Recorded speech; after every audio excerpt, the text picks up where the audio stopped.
The Fallout franchise is probably one of the best pieces of entertainment that exists. It's intensely dark, weird, creepy, touching, and even hilarious. It swings for the fences in every way that it can in it. It just works. You can't remove the politics from the series, or it loses a huge chunk of what makes it so special and interesting.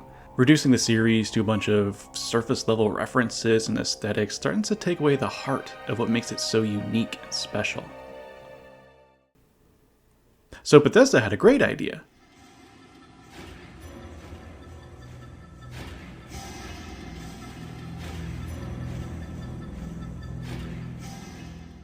What do I mean when I say politics? I think as an American, most people will assume I mean it's politically left or right, but that's not the totality of what politics are. Basically, it's about the balance and distribution of power within a system. How we interact with the system is decided by how that system is set up. Dissent and assent are guided by how we build a society. The genius decision of Fallout's design is that you are usually playing as someone separated from these societies, so you can interact with it in whatever way you want. Fallout makes a lot of commentary about how the conflict over power will eventually lead to the destruction of the world. It's about the fallout of our political, social, and economic systems when they've been taken to their logical conclusion. The show delves into politics only when absolutely necessary for plot, but it never intertwines the political with the actions of the characters. Let me explain. In Fallout 2, the main theme is how tribes create conflict with one another. Prejudice and peace. Almost every faction is in conflict with another, and the majority of your quest is dealing with navigating these tricky diplomatic situations. Is peace possible, or are we doomed to fight for eternity? While playing the game, you can choose sides to fight for, or attempt to resolve the complicated and political issues threatening to devolve into chaos. When you face the Enclave at the end, they provide the easy answer to the conflict of the Wasteland. Just wipe it all out again. Problem solved. However, in your journey, you are likely to come across lovely and wonderful people with dreams and aspirations, people doing the work to change the world for the better. Acts of kindness beget acts of kindness the same way acts of cruelty beget more cruelty. You can't in good conscience allow the Enclave to destroy the Wasteland, despite how cruel and uncaring the world is. There's a spark of hope. You can make a difference. You can change the world for the better. Your actions and the theme of the game are in lockstep. You feel like you're involved in the world and become intimately knowledgeable of all of its secrets due to interacting with it. Fallout's best quality was making a world where the best and worst of humanity are on full display. In Fallout 2, you enter a town where the leadership is broken up between a casino owner and a slaver. There is a rampant drug problem that's killing its inhabitants and leaving several orphaned children. At first glance, this place is truly horrifying. But with your intervention, you can establish an orphanage with a woman who everyone calls Mom. She's called that because she helps to try and get people sober and gives them free food to people who need it. You can also work with the local law enforcement to help disrupt the flow of drugs in the town that's killing its inhabitants. You see a lot of darkness. But there are people who are trying to do the right thing. It makes these places more interesting and worth fighting for. They aren't helping others because their society demands it. Their acts of kindness are in defiance of their current situation. The cruelty of their leadership inflicts on others does not reflect who they are and how they live their lives. They're helping people because they are kind at their core of their being. Same with the drug addicts. They're not bad people, they're just desperate. You can convince a group of squatters to give up their home to start the orphanage and help them get sober so they can help raise the kids. Sometimes people only become cruel because they are born into a situation where they don't know any other way to be.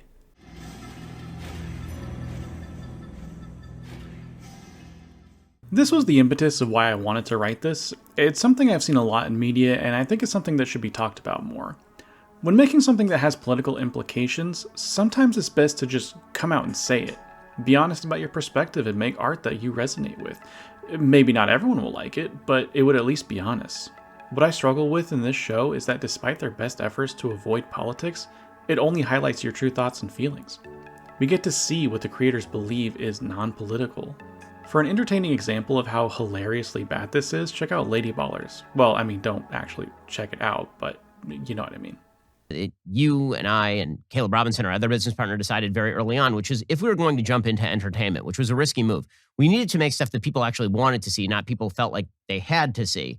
We were going to provide people a safe space where they felt like they weren't going to be attacked for their values, but also we didn't want to make stuff that was like, it's morally obligatory for you to see this or you will burn in hell. It was more like, this is stuff that I would want to sit down with my wife and watch because it's on Netflix or Disney Plus or Hulu, but it's just not going to kick me in the groin over my values.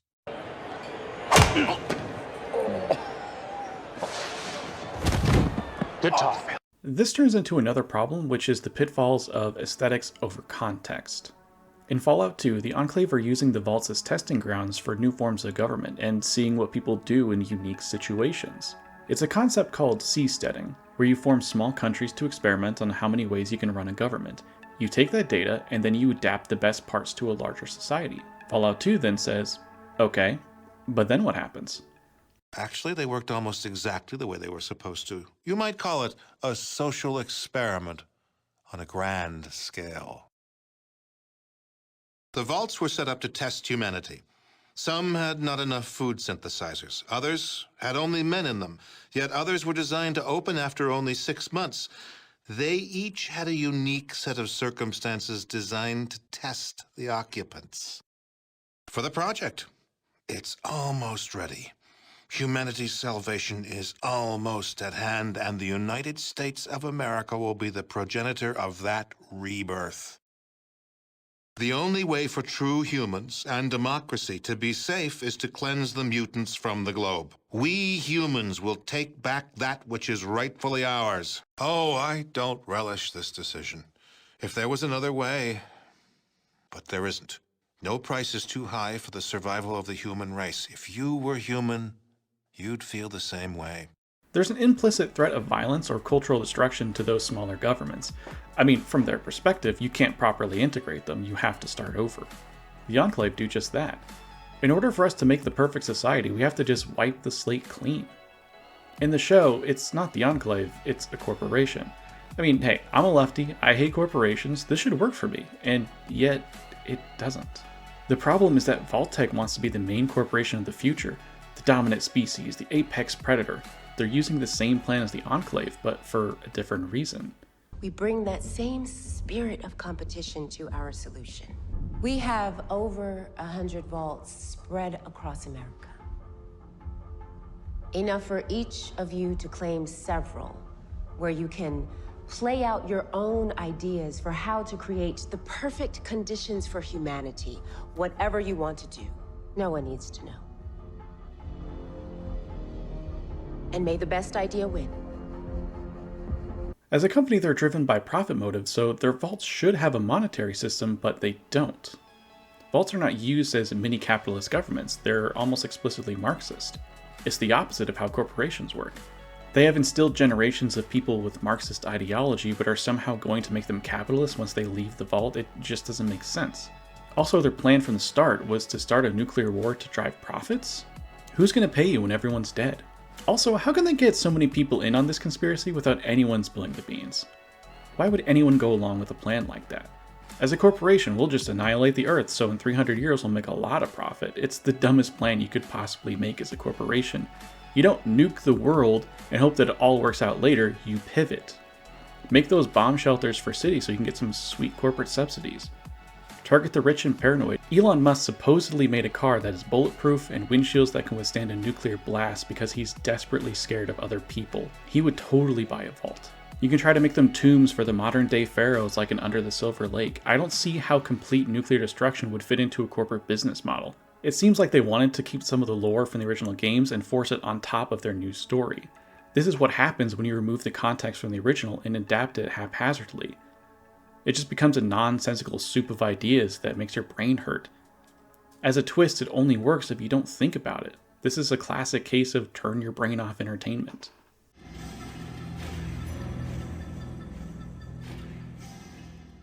Character is typically defined through a series of choices. In an RPG, those choices are left to the player, so they can build the character however they want. A TV show is much different since the audience can't control what the main character does. Adapting a Fallout show should be interesting because you can make so many situations that have a lot of options on how to solve them. This is one of the parts that disappoint me the most about the show. Characters rarely have agency because they don't really make choices. Things happen to them and they react. That's about all the worst shit I can take. Cool. That's not inherently bad though. The Ghoul is a great example of this because his worldview and actions are defined by what has happened to him. That doesn't really work for other main characters because they attempt to make character arcs with Lucy and Max, but when they aren't really making any active decisions in the story, them changing falls flat, because changing is not a culmination of character decisions and actions. Situations typically resolve in ways that do not require them to grow or change. or situations resolved because of strange writing decisions that are more akin to a comedy of errors. Situations stack on top of each other because of poor decisions in writing or inexplicable situations. It makes the world and story disconnected from each other. The adventure that the characters are on do nothing to enhance their personal journeys, especially when everything feels the exact same. No matter who we're following, you can be assured that they'll just end up fighting or killing something. It's kill or be killed. For the most part, the story is so small in scope that it's a wonder why they thought the world of Fallout would be the best for these small-scale stories of revenge and self-discovery. Lucy's journey through the wasteland is one where she must shed her humanity to survive. At no point in Fallout 1 or 2 did I lose faith in peace or diplomacy as a viable option to solve my issue. Even when I'm in situations where I have to fight, I never felt as though humanity was lost in the struggle. Lucy's story should be a sad one. She's lost everything that made her who she was in this adventure. She loses her humanity in the process as everything she's ever learned has been wrong. But the cinematic language that the show is telling its audience is that shedding her humanity is a good thing. This is a desirable change that other characters should aspire towards. Let's check in with Fallout 1 and its ending. The iconic shot of the Vault Dweller sadly walking into the waste. It's clear that they were inspired by this shot. Lucy has the same leather strap and vault outfit, but the context of the shot is completely missing. In Fallout 1, after you have saved your vault from the super mutant threat, you go home and the Overseer thanks you for your hard work, but you can't return. You saved us, but you'll kill us. I'm sorry. You're a hero, and you have to leave. Your reintegration would cause cultural contamination. You no longer belong in that world. With that, you win the game, but you lose your home. You walk back towards the wasteland defeated, and the future unsure. It's a sad ending. However, when you try to remove the context of what makes that scene so special, all you're left with is aesthetics. The shot is iconic, so it must be cool, right? Context isn't important, just look at the image. Lucy is out in the wasteland to find her dad, and nope, that's it. There really is no reason for her to even be doing this. They literally held an election for a new overseer soon after she left, which means they don't need him back to be running the vault, and that means the only reason she would have to leave is personal. She misses her father, and I get why that's a strong motivator, but what significance does this have for anything? Fallout 3 had the same plot, and it's something that almost every fan of the series can agree was lackluster and misguided. Doubling down on this idea is mind-boggling. Why repeat the same formula that most people criticize and do it even worse? I think her father said maybe 2 things to her before he was taken. At least in Fallout 3, you spend almost 30 minutes with them, and they teach you how to play the game so you have a small attachment to them as a character. But what does the wasteland have to teach her about herself? Nothing. She just becomes a killer, and that's pretty much it. No story she engages with has anything to do with family or teaching her the consequences of being selfish because, let's face it, she is. Leaving your family and friends behind is a bit ironic considering that her journey begins with her wanting to save her dad, but leaves her cousin and brother to a new danger. Maybe you could use that as a teaching moment that she's being a hypocrite. I mean, she can't be sure that the raiders will return or that the raiders they have in their cells won't break out and cause havoc. What if she leaves and they come back, but since she's not there to help, the vault is overtaken? The show is just watching her walk somewhere and then be shocked that a thing is happening. The idea that she starts out meek and mild-mannered but becomes a fighter, a true hero. Only problem is she was already a badass from the start, so her transformation is not interesting or exciting. She was already a great shot and good with hand-to-hand combat. She's not learning to be a badass, she already was one, so there isn't really any change. Up until the last 10 minutes of the show, she still believed that the vault is the best place to be, and made plans to meet up with Max near Vault 33. Having your character change their mind in the last few minutes of the last episode is not really an arc, it's a flat line with one small bump. It makes the show tedious because she isn't growing as a character. She gets an exposition dump at the end and she doesn't even engage in that conversation either. It just washes over her. In some Fallout games, you end the game with a conversation with someone who is the culmination of the conflict that you have faced throughout the game. Fallout 1's The Master believes in survival at any cost, even the cost of humanity itself. Fallout 2's Enclave believes that as long as there are different groups of people, conflict is inevitable and peace is not an option. So we have to wipe it all out and start again.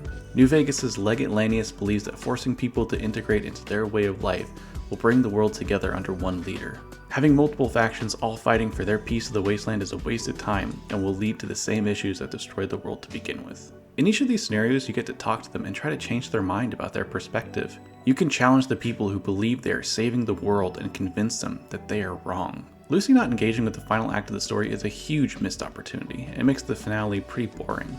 You could cut out episodes 2 through 7 and it would all work the same because her journey in the wasteland did nothing to change her as a character. She just exists, chauffeuring the audience from one scene to another without really engaging in it. When watching Maximus' story, he's trying to find his place in the world coming from a faction that prides themselves on being the saviors of humanity. His story is about struggling through the wasteland to find the MacGuffin to secure his spot as a knight of the Brotherhood of Steel. We watch as he fights stuff. There's almost no plot happening for the majority of this show. In the Fallout games, they would put you in situations where the character would confront the consequences of their beliefs. Max should witness some war crimes, contend with the violent past of the Brotherhood since they're descendants from the US military that helped destroy the world due to their relentless war with China, or face people who hate him for being part of the Brotherhood. Like he was told that they're the peacekeepers of the world, but actually leaving the base and finding out that everyone hates them and then finding out why. Realizing he's part of a broken system and he has to contend with fixing it, abandoning it, or siding with it. Going back to what I said about a comedy of errors, Max showing up to help Lucy stop the ghoul was an absurd situation. The only reason he was even close enough to the town was because he was testing out the power armor he stole from his knight, and his knight threatened to kill him, so he waited for him to die so he could take his armor, and he was close to death because he was attacked by a creature, which only happened because he decided to randomly go out somewhere to kill something for fun, and the spot they just happened to land in was right where they needed to be for the plot. While Max decided to get involved in the ghoul situation, him getting there was only through a series of ridiculous and stupid decisions that were beyond his control, making the confrontation feel formulaic rather than meaningful. He's in a suit of armor that is bulletproof. That's not him being brave, that's the show writers thinking the audience would be bored if there wasn't at least one fight scene per episode. Here's an example of a scene that could be interesting. What if his knight was tasked with finding old world tech that takes them to a farmer at the edge of town? The old farmer lets them in to inspect. The knight tells Max to check the house and he finds a 10mm pistol under the old man's bed.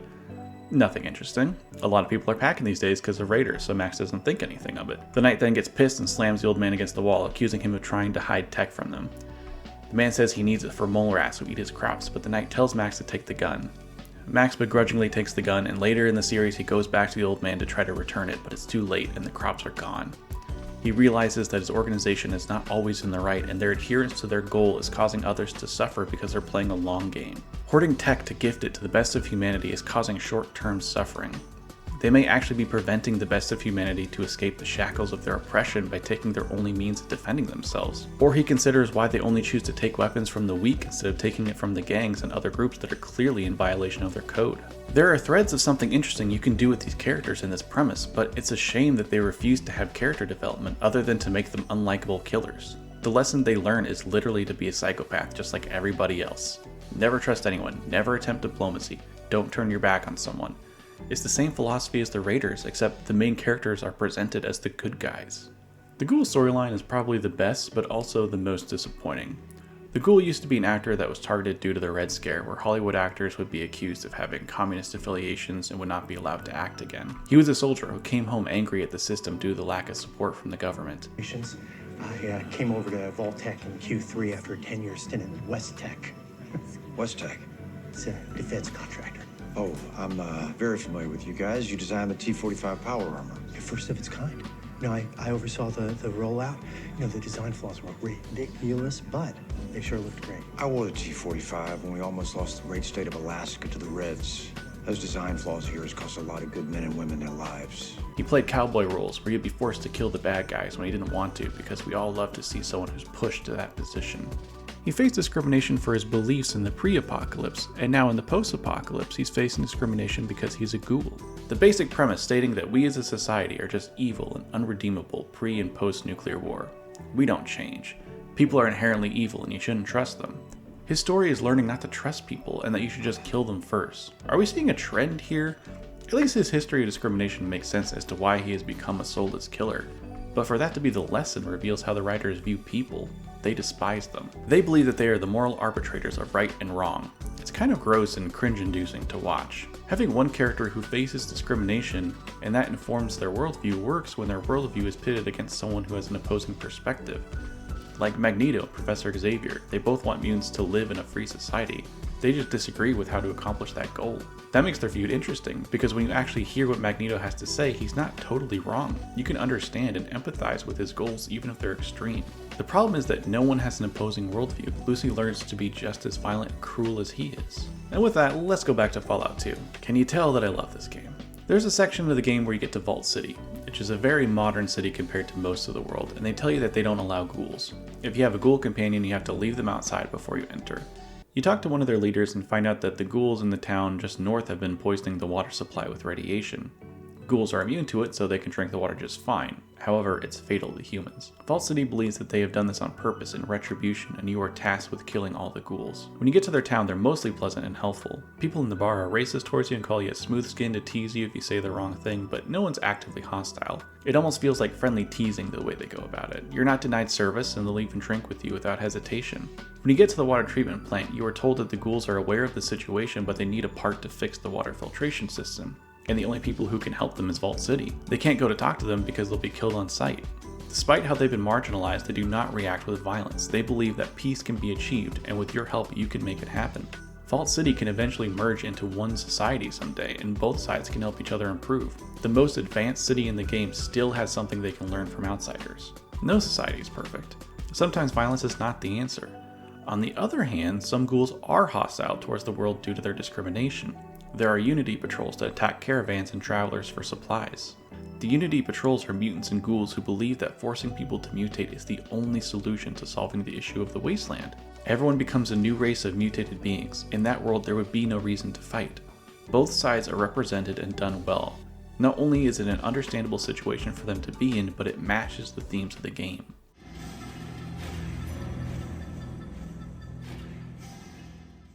Destinations and factions are the meat of Fallout. So many iconic places and people. The cons, Unity, Gunrunners, Followers of the Apocalypse, Kaisar's Legion, Gary's Vault, the Brotherhood of Steel, and the list just goes on and on. When making a Fallout show, I was kind of expecting a faction of the week type storytelling. Every week we get caught up in a new adventure with a new group of people, and we see how different people survive in the wasteland. I was shocked that there was only 2 real factions in the show.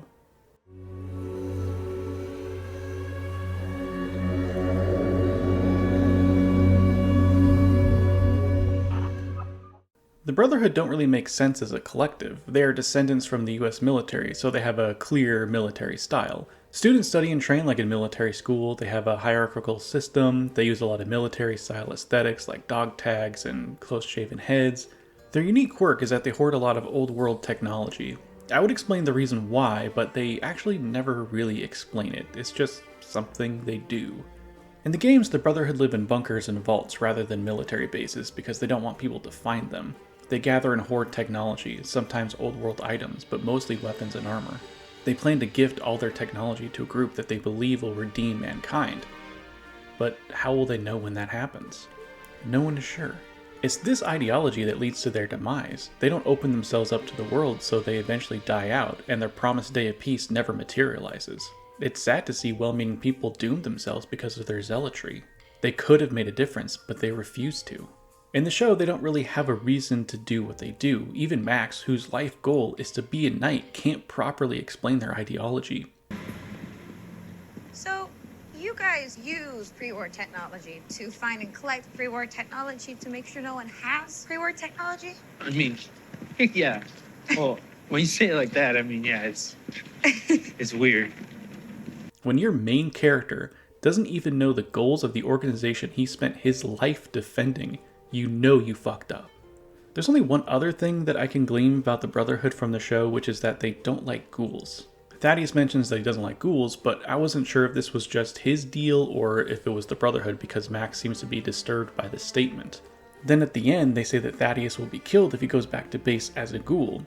So this is something that's institutional. If only you wrote the show to make that the case from the beginning so that I could feel the tension of the revelation that he becomes a ghoul. Instead, I thought it was just poetic justice, but it was actually a larger piece of world building. But it doesn't work when these things are not established. At no point in any of the show did we learn that they hate ghouls as a collective until literally the moment that it mattered. No dramatic tension. If they're supposed to be a tight-knit group, why do they allow recruits to beat each other up? When Max is interrogated, he says that he had thoughts about hurting his fellow recruits and asks if that's bad. They say yes, even thinking about harming your brothers is bad. So then why do they allow recruits to abuse each other? The recruits are not even doing it secretly, they just start beating the shit out of people in full view of everyone. I thought, okay, well, maybe the guy who's abusing people will never move up the ladder because he hasn't learned discipline. Nope, he's next in line for the promotion. Apparently, thinking about hurting someone is way worse than actually hurting them. It doesn't make me feel as if this is a Brotherhood who care about each other. It makes me feel like everyone's just stupid. The leader of the Brotherhood even states near the end of the series, The Brotherhood has lost its way. "My brother in Christ, you are the leader of the organization. You are the one who helped facilitate all of this. You could have, at any point, tried to change these policies or decisions. There is no code that you are upholding here like in the game, so you can't fall back on some excuse like they're religious zealots dedicated to a cause. They can choose to do whatever they want because the writers didn't make a coherent set of rules. This scene would only work if we had a complete understanding of their code of honor ahead of time and the leader suddenly realizes that their code isn't working. Like in Star Trek The Next Generation, where politics and power fundamentally change how Klingons view honor. I do not hear the words of traitors.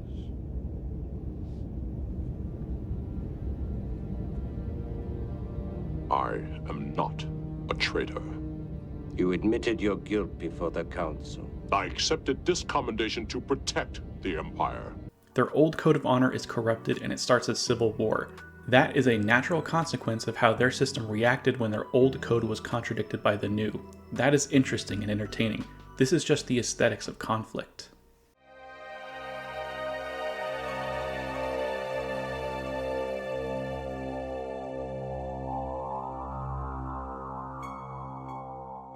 Vault-Tec is the company that makes the vaults in the show, and they're faced with an interesting dilemma. They're making a lot of vaults for potential doomsday, but there are peace talks about to happen which threaten to completely undermine their business.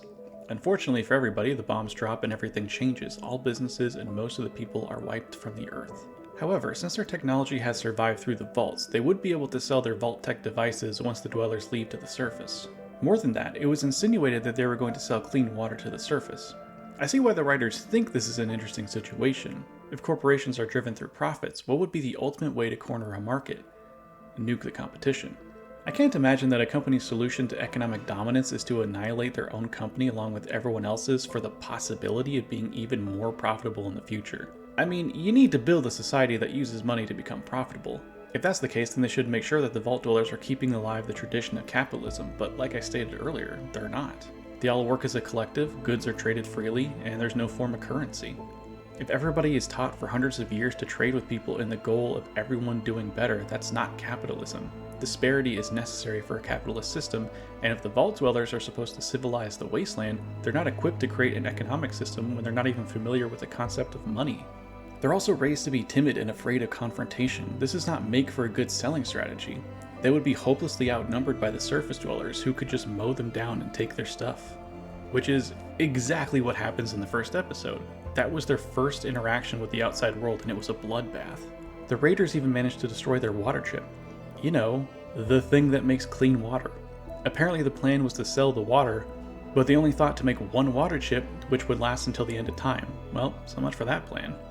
I don't believe a company would come to this conclusion about their business, especially when they're doing very well. They have some really good tech. Like I said earlier, they could pivot to find new ways of making revenue. They have to explain why nuking the planet would be more profitable than pivoting. Is it because they invested heavily in the vaults and couldn't recoup their losses of pieces made? If that's the case, then the other companies would pounce on them and swallow them up as a competitor. It's a conspiracy that would require the silencing of hundreds if not thousands of people. How can you secretly keep a nuke and a facility that can house and launch the thing without anyone noticing or blowing the whistle?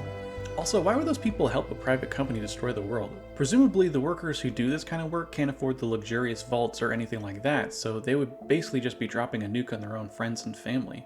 Or everyone involved would get a place in the vaults, but I mean, that would take up so much space from paying customers. You'd be losing so much money. You're saying all these people would happily move them and their families into the vaults without their pets? Yeah, that seems like a conversation that would go well with a family. There has to be so much explanation for this scenario to work that it strains credulity. What's wrong with the idea that China launched a nuke at us after annexing Canada? It's a natural endpoint to a long war with another country. It also makes it so that we have to contend with our own culpability in the conflict. This new explanation makes it easy to just ignore the problems of our own country. It screams of insecurity on behalf of a writing team. They want to make a political statement without actually saying anything. It's like when you ask someone, oh, who are you voting for? And they just respond with, oh, well, both sides are bad. Now at this point I wanted to mention the Raiders, but they don't really have an ideology. Moldover seems to want to free the Vault Dwellers from their shackles by killing them and making them afraid to leave the vaults. Yeah, great job. I guess they wanted free energy for the world, but for some reason they got sidetracked and just left the most important device for mankind in a place where someone could just steal it? Or they didn't send anyone to help the man carrying the device make it to your building safely? You just allowed the man with the most important technology in the world to walk around where raiders and other people could just kill him or steal the thing? You see why I don't want to talk about them. Nothing they do makes sense, so the only ideology I can state are just speculations, and I've done that enough already.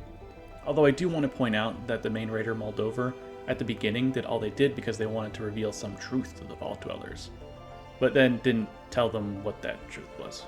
Plus, I assume that the other raiders with her must have believed what she believed. I mean, why else would they follow her? When inside the jail cells, they're extremely hostile and animalistic to the point of just being absurd. If they believe that these dwellers are just lost souls that needed to be freed, why don't they just tell them what's going on instead of snarling at them all the time? Do they hate them, or are they trying to help? Also, if Moldover wanted to keep Lucy alive so she could see what's going on, why did she unleash her raiders on them without making sure they won't hurt her? Several raiders attempted to kill her. How is killing her friends and family supposed to make Lucy trust you? And why would you allow raiders to try to kill your best friend's daughter? I mean, maybe you think that, hey, maybe she doesn't know that Lucy is alive. But remember, she has a Pip-Boy. And with that, you can gain access to the Overseer's computer. And you can definitely check the records of who lives there. Lucy's brother literally does this later in the show.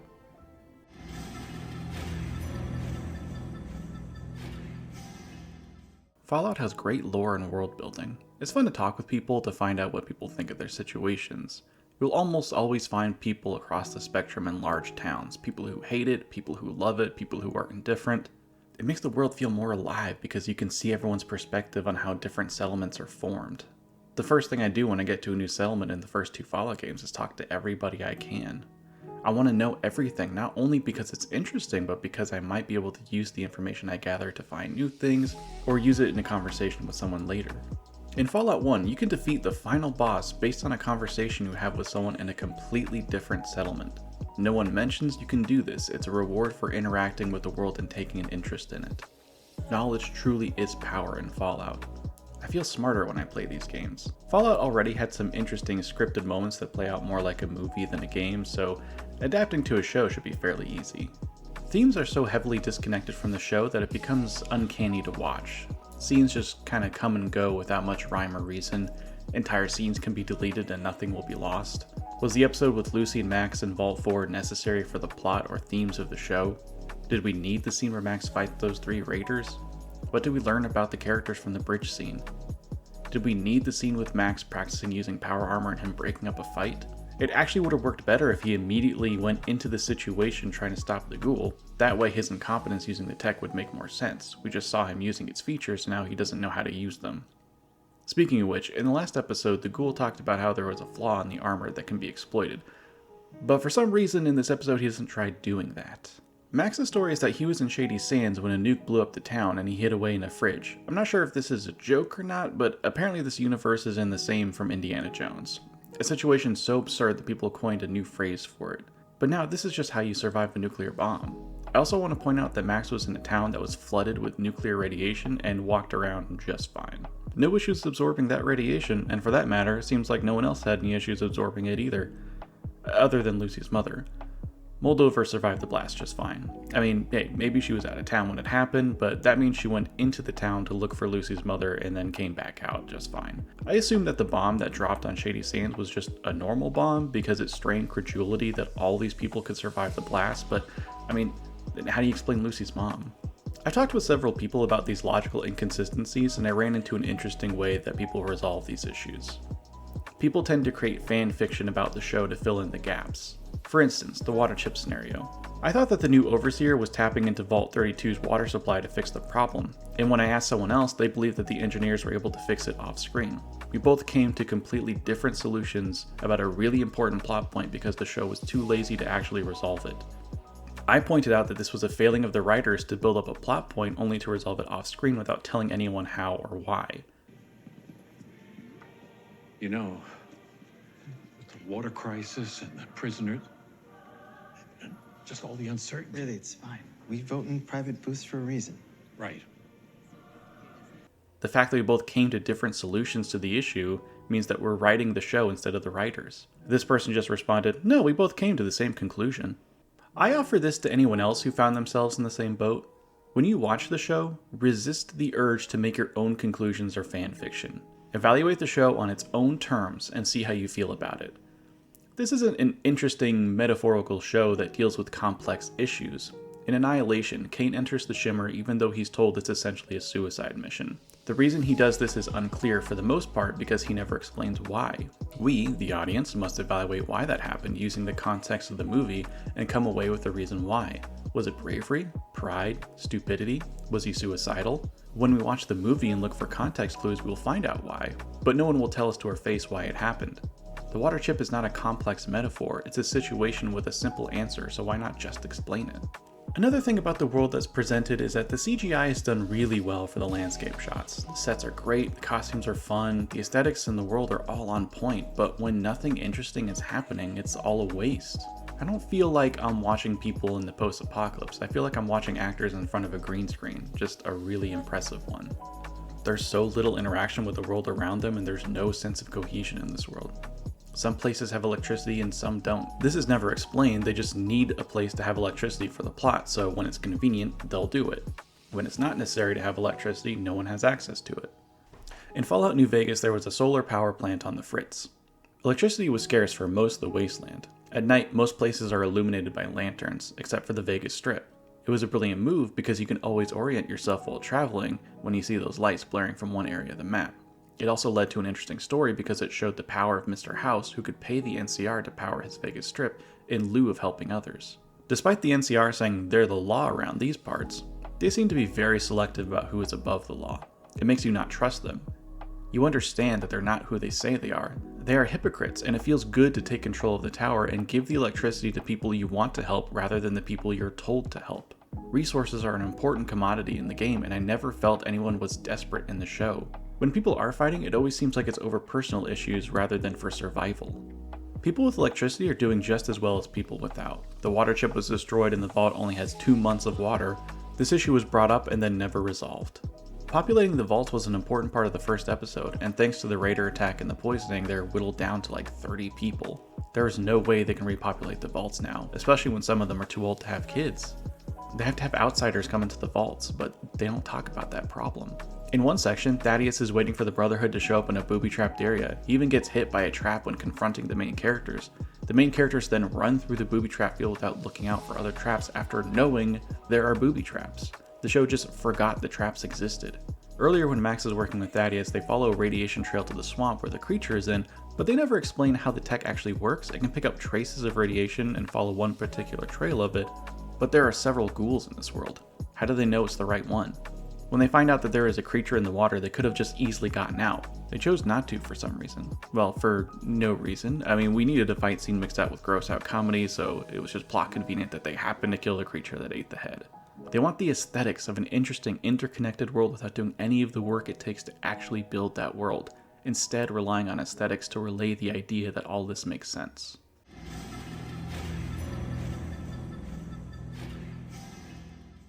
Here's where I think a lot of people will take issue with what I'm about to say, but believe me, I am not opposed to changing the lore of the series. Fallout is at its best when it updates and changes things because it makes the world feel more alive. Unpredictability is Fallout's best feature. This section is not me complaining that the lore has changed and that's the problem. This is me explaining why the parts they changed don't work for a TV show, especially if you're not familiar with the games. It relies heavily on people having played the games to understand what's going on, to give them context for what's happening. And even then, it doesn't always work. If you want to change the lore, you need to have a new explanation of how things work. If you just rely on the aesthetics, it makes it difficult to connect with as a non-fan of the series, or just someone who wants to understand what's happening. In the games, ghouls are people who have suffered high doses of acute radiation, but instead of dying, they mutate. They become a bit stronger, live longer, and are immune to radiation. In the show, this seems to be the case. Obviously, our main ghoul Cooper was alive pre-nuclear war, so he probably became a ghoul due to the initial bombardment. Same thing with Lucy's mother. However, there is a scene where Thaddeus inhales some kind of drug that turns him into a ghoul. Okay, cool, so now we have another reason why people turn into ghouls. This is never explored any further though, but there is something new added to the table. Ghouls can turn feral if they don't consume a specific type of drug. This is interesting because it means that ghouls are essentially drug addicts. However, if that's the case, our main ghoul was turned into one around the time of the initial blast, and you can turn feral in a matter of days. Where did he get those drugs to begin with? They established that once you go feral, you can't come back, so that would imply that pre-nuclear war there were ghoul serums. How did Coop know about these serums and where to get them back in 2077? Moldover's best friend became a ghoul because of a second nuclear blast on Shady Sands. Why didn't Moldover find some of that serum? There's a shop not that far away that sells it. You just let your friend become feral and let her suffer by tying her down everywhere you go? That seems really cruel. They changed the Brotherhood of Steel, and I've already talked about them in a previous section, so I won't belabor the point here, but needless to say, they didn't think that faction through very well. One of the biggest changes is that the Enclave are now an organization that was only seen once and almost never talked about, but they loom large in the series. They basically took bits of their ideology and gave it to the Brotherhood and Vault Tech. Vault Tech are the ones conducting the experiments using the vaults like the Enclave used to do. However, the Enclave were using the vaults for experiments to learn how to build a new society. Their goal was to wipe out everyone, including the Vault Dwellers, and repopulate the wasteland, having put into practice everything they've learned to start a proper functioning society. Especially one free of contamination, so no ghouls, no super mutants, no one who isn't racially pure. That context is important because now Vault Tech and the other companies are using vaults as testing grounds. But they need the Vault Dwellers to survive and thrive so that they can be their employees of the future. In that way, how would any workforce benefit from being experimented on in horrifying ways? Why would Vault Tech experiment on people using radiation? It makes sense that the Enclave does that in Fallout 2 because they were just going to kill their test subjects anyway. They just wanted to know out of curiosity. What possible experiment could Vault Tech be doing for this? I wonder if prolonged exposure to radiation will cause ill side effects. Gee, I wonder. They treat their future workers as a disposable workforce and, at the same time, a necessary part of their future plan. If you kill them, or destroy their will to carry on in the vaults, they won't be good workers. If you instill them with a fear of the outside, they'll just stay in the vaults forever. It's a hard line to walk, and they never talk about how that can be done or what their plans are. They just assume that everything will be fine even though every vault we've seen has been a disaster. In the scene where they're posing the testing grounds as an idea, all these companies have reasons why it won't work, but they never talk through those problems, they just stop talking about it entirely. They're just terrible at managing, which could be a funny joke, or a commentary on how employers see their employees. Or you can make it dark, like in Possessor, where the point is to see how cruel companies can be and get away with it, pushing the boundaries to see how far they can go before it breaks. But the show makes no commentary. It's just dastardly corporations doing evil things for no reason and no goal. Nothing systemic is being pointed at or mocked by this, it's just bad writing. They need an enemy to do evil things so the good guys have something to fight. But when it's written poorly, it doesn't make any confrontation feel climactic, it makes it formulaic and boring. There is no plan, there is no ideology to combat. The show drip feeds twists and revelations to make you feel like something is happening, but when you actually dive into the context and think about what is happening, it all falls apart.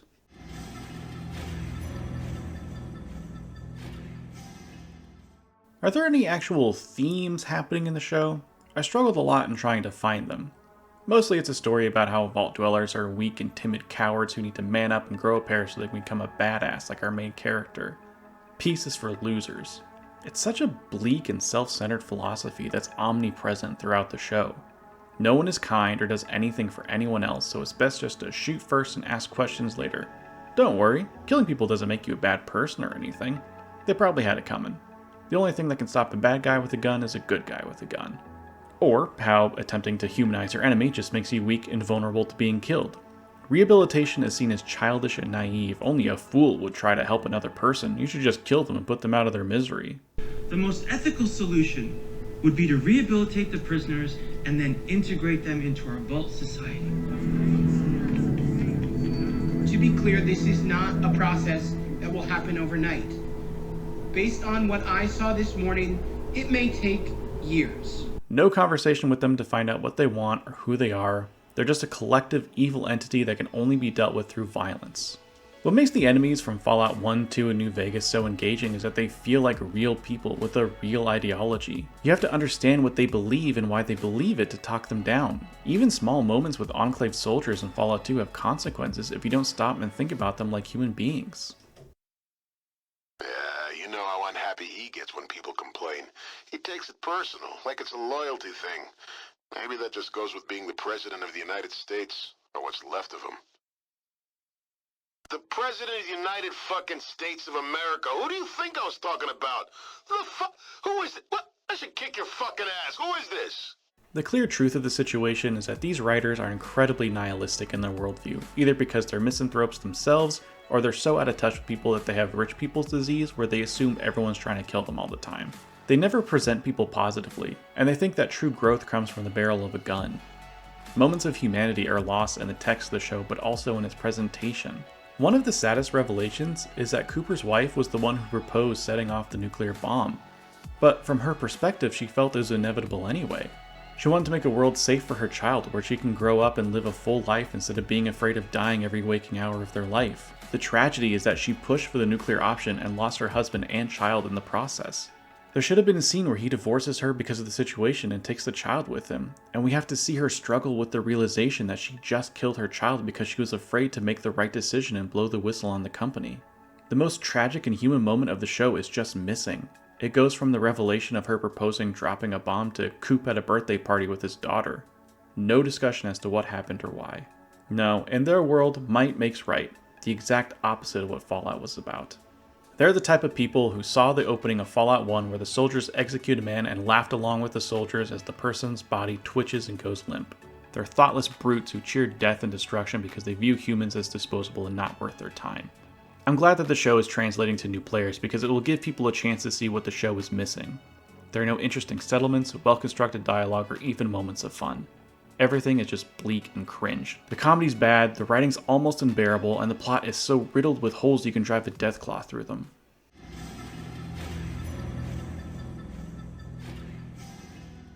I'm about to go off on a rant of just like some little things that I really hated about the show, but I want to preempt that section by listing a few things that I liked or that show promise for next season. First, I loved Vault 4 as an idea. I think the execution was pretty lousy, as I explained, since it doesn't really make sense as to why the vault exists, but being in a new place where everyone appears to be evil but are just misunderstood is peak Fallout. It's the only part of the show where we meet another person who isn't a self-centered asshole. Motives are explained and justified throughout the episode. I do think that they should have explained their history to outsiders because it is a strange situation for most people to be in, and it could help integrate new people once they understand, but they didn't go too far in making me suspend my disbelief to achieve the result they were going for. Second, Cooper is a great character, and Walton Goggins killed it, as he always does. He was by far the most interesting person on the show and gave it his all. His character arc is genuinely great, but it needed to expand on it just a little bit more. But it's a good sign when a show leaves you wanting more and not less. Season 2 allows for some breathing room to see much more of his backstory and possibly actual commentary about the US military, which he very much defends in his pre-bomb world. Perhaps we can get a more objective view of the war from him since he's lived for so long that he's had time to reflect on his past. That's partly what makes ghouls so interesting in Fallout, is that they live for so long and they have unique perspectives on the world and history. They could use that to make the ghoul an even more three-dimensional character instead of just two different ones. You can combine his pre-bomb morality with his post-bomb badass cowboy self. The scene on the bridge was almost excellent. I love the scenario where two travel-weary parties are put in a situation where they have to trust each other to get somewhere. I think the scene would have been more effective if it turned out the other party were just two people trying to cross. So much tension can be milked out of the scene, but the music kills the mood for me. Just the atmosphere and scraping of boots on concrete and the camera cutting faster and faster the closer they get, just wondering when it's going to happen, only for there to be no violence. Just the tension of people trying to survive in this world. It could have been a great scene, but it settled for just being fine. Lastly, I love how restrained the writers and directors were not drowning the world in references that distract the audience. Some scenes they definitely go overboard with it, but it's not so distracting that new people will be turned off by them. It strikes a good balance between a fun reference and world building. They even managed to make scenes that feel authentically like a Fallout game. For instance, when Lucy first approaches someone while holding a gun to them, almost everyone who's played Fallout 1 has approached Junktown while holding a pistol, and the guard tells them to put the gun away. It's a great reference and makes for a genuinely good comedy scene, and for me, that was very rare.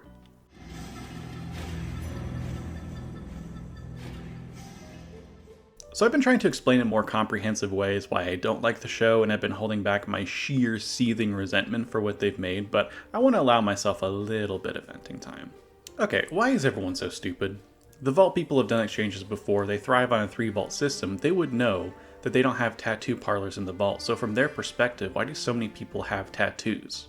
When I saw the first tattoo, I immediately thought, oh, those are raiders, and then had to wait about 10 minutes before everyone else realized that too. The tattoos are not even subtle either. No one thought it was weird. They didn't do any background checks on the people before letting them in. For people who are so paranoid, they do seem a little too trusting on letting people into their vault. Why did that guy think he could make water out of sand? I mean, I get that it's a joke, but that guy would have been dead a long time ago. Usually in Fallout games, if there was someone who was that stupid, they were only alive because they had some kind of benefactor who was helping them because they felt bad for them. Why do raiders act like brain-dead animals half the time? In the scene where Max is beaten up for his power armor, they don't know how to turn a handle to open the thing. Like, that would have been obvious. On top of that, once it's open, they just look inside the cabin for like a minute and a half while Max gets up, not trying it out, not scavenging for the resources inside or trying to take it apart. They literally just stare at it until he gets up and hits them, like they're NPCs stuck in idle animation.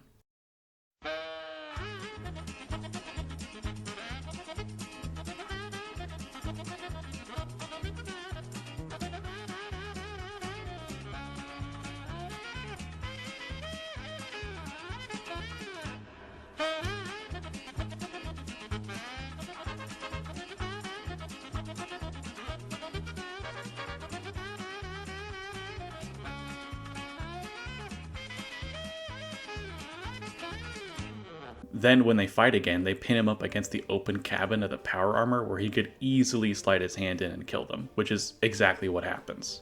When that scene started, I was excited because I thought it would be a fight scene where both parties are trying to get inside the suit so they have to balance fighting each other while trying to get inside the thing at the same time. Instead, everyone just does the dumbest thing possible until it's over. I'm not opposed to stupid people existing in the show, but so many situations are resolved because someone does something stupid.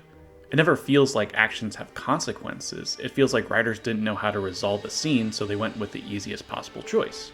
Just make the people they're fighting be really dumb. Why did the Brotherhood Knight just decide to land the plane and kill something? He was shown to be a coward and a terrible knight. Why would he want to put his life in danger for no reason? When he's injured, why did he blame Max? I mean, we can maybe assume that he was trying to shift the blame onto Max so he didn't get in trouble. But why tell that person you're going to blame them for your failure and that they'll be tortured and killed when you get back to base? You need his help to survive and you threaten his life. What do you think is going to happen? Also, they just happen to land right where their target was a few hours ago. How convenient that in a giant wasteland, you just happen to land right where you needed to be. Also, houses are not hard technology to understand how to make. Modern homes are hard, but you can make decent shelter without electricity. Everyone just lives in bombed out houses or under sheet metal. Even people in the first Fallout game had more advanced shelter than this. When Max is about to be executed for his crimes, his friend admits that they hurt themselves so they wouldn't be a squire, and that they should listen to Max. And then the leader says, "Loyalty is hard to come by." But that's not loyalty. You let your friend take the blame for something he didn't do and was almost executed for it. You're a coward who's finally admitting the truth. It's not loyalty. Max also killed the knight, stole his armor, and abandoned it. If that's not an executable offense, I don't know what is. This Brotherhood seems to be run by morons. But probably the dumbest thing in the show is about how the main villain is about to give out free energy to the world and all she needs to do is just push a button. But as she's about to push it, she gets distracted and walks away. Your entire life's goal was in reach and you walked away. How can anyone be this stupid? Press the button and then walk away. Or if you think your project is about to be taken from you, reseal the element in its pod and run. Also, how is the power grid still functional over 200 years after the nuclear bombardment? The bombs wiped out most of mankind, but somehow the power grid works just fine. I live in Oregon, and we can lose power by a strong wind. You're telling me that the power grid was so stable that it withstood a nuclear bomb and lasted over 200 years without any maintenance. Moldover's last line was challenging Max on what the Brotherhood would do with that technology that she had. If you're so concerned about the Brotherhood getting a hold on the technology, maybe you should have taken it and ran since they overtook the building you were in. You had a chance to run, and you didn't. None of this makes any sense. The world of the show is so poorly executed and the direction of scenes are just horrendous. People don't react to things like they should, which makes the show weird to watch. Sometimes scenes will just happen and I have to tilt my head in confusion as to what's going on. In the scene where Max is trying out the power armor, he's loudly shouting and throwing things around. He causes a wall to collapse after kicking something into it, but amazingly, just a few feet away from him are two people fighting over some chickens. Why were they not able to hear what was going on? Personally, if I saw a man in a giant metal suit kicking down a building near me, I'd probably run away. They don't even hear him. Plus, he doesn't see them when he goes out there. They were fighting over chickens, but the dude was in the middle of nowhere. How'd you even find this man? Why are chickens so abundant in the post-apocalypse? And why are they and dogs the only animals that were not mutated? The Brotherhood steals the most advanced group in the wasteland with their vertibirds, armor, and weapons, yet there's this guy who's swinging around a coffee can full of incense. I get the imagery that they're using, but you're telling me that an advanced group of people that can make and maintain planes and advanced power armor can't forge a proper metal incense holder for their ceremonial honors? They can't even make metal necklaces for their dog tags, but the High Elder has a chain. What the fuck is happening? Did the prop department ever get any direction from the creators? Their design is completely incongruent with the content of the show. I'm not knocking the prop department, they worked hard in designing a world with limited resources. The problem is the creators of the show didn't talk to them and tell them what they wanted for the final product, so many scenes just have these strange oddities in them that are examples of how lazy the creation of the show is. I don't mean lazy as in the show looks bad, it looks fantastic, just lazy in how they decide to present the world to an audience. It's clear to me as a fan of the game that they just want to coast off nostalgia so that nerds can point and clap at references, while people who want to watch a new sci-fi show just get confused. As I alluded to before, there are a lot of people who tend to rewrite the show as they're watching it to make it make sense because they're not familiar with the references. Be honest, if you've never played a Fallout game and watched the show, would you be able to have a succinct overview of the philosophy of the Brotherhood of Steel without reading about it later? It's a lazy reintegration of surface-level references to a beloved franchise that's slowly dying due to the company currently in charge of its IP. It's sad to see that this is what's come out of production, a boring, lazy, unimaginative product that everyone will forget about a month after watching. Even if you enjoyed it, will you even remember it? Several moments from playing the first Fallout games will be forever etched in my mind. Moments that stuck with me the first time I played the original game in maybe 2015, moments that have never faded with time. A series that I'll always passionately advocate for, even now. If you haven't played Fallout 1, 2, or New Vegas and didn't like the show, I encourage you to pick them up and give them a try.